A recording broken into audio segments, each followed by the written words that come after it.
Maintenant, nous allons profiter de ces vacances avec Jacques de Jandine. Alors, vous savez, Jacques de Jandine, chez nous, il teste toutes les villes pour savoir leur accessibilité aux personnes handicapées. Et là, vous allez voir, il est allé décocher une petite île. Vous allez voir, c'est en Asie du Sud-Est.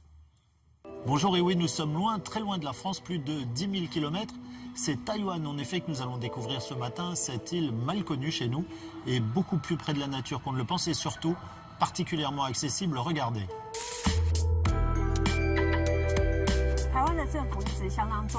Le gouvernement de Taïwan a toujours donné beaucoup d'importance à l'accessibilité des infrastructures du pays.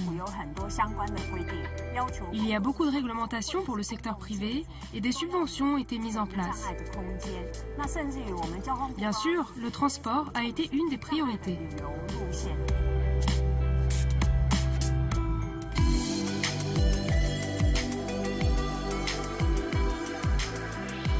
Nous sommes à Kaohsiung, à l'extrême sud de l'île de Taïwan, au bord de mer. Ambiance chaleureuse et sympathique, les usines sont excentrées et les entrepôts investis par des artistes contemporains.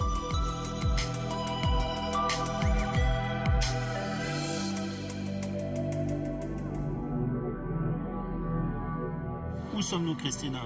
Maintenant, nous sommes dans la ville Tainan. Nous sommes dans le temple de Confucius.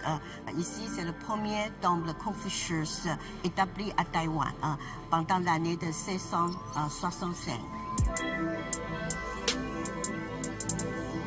Alors ici, pour vous déplacer du nord au sud ou du sud au nord, rien de plus facile. Il y a l'équivalent de notre TGV en plus rapide et surtout beaucoup plus accessible.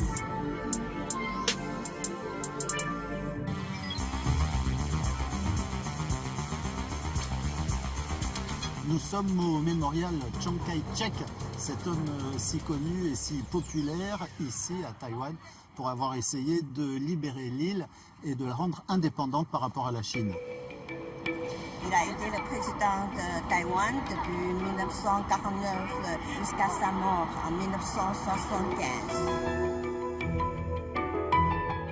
Il faut savoir qu'à Taipei, il y a un nombre considérable de cyclomoteurs.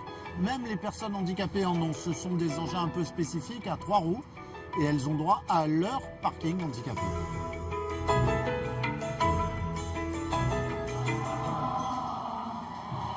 Derrière moi se trouve le temple de Longsan. Pour la petite histoire, il a été plusieurs fois détruit par un bombardement, par un typhon et même par un tremblement de terre. Il a été reconstruit. La seule chose qui est gardée à travers les années, c'est la statue de Bouddha. On dit qu'elle a été sauvée grâce aux dragons qui sont au-dessus.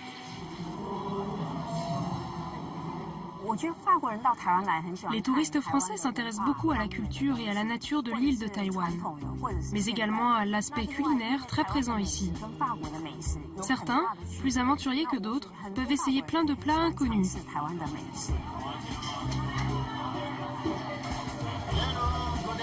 Bonsoir, alors qu'est-ce que vous vendez exactement? C'est du caviar chinois. Du caviar chinois? Oui, oui. Avec des œufs de poisson. On le cuisine avec du riz ou des frites ou des pâtes. Et c'est bon. Je vais en acheter un petit. Ça s'appelle katsami. Beaucoup de touristes nous le disent, le plus beau des paysages de l'île de Taïwan, c'est la convivialité et le sourire des gens. C'est même devenu un peu notre slogan.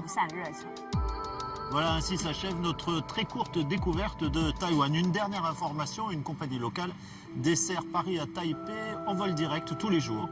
Les informations seront sur le site de l'émission. Voilà, je vous souhaite une très bonne journée, à bientôt.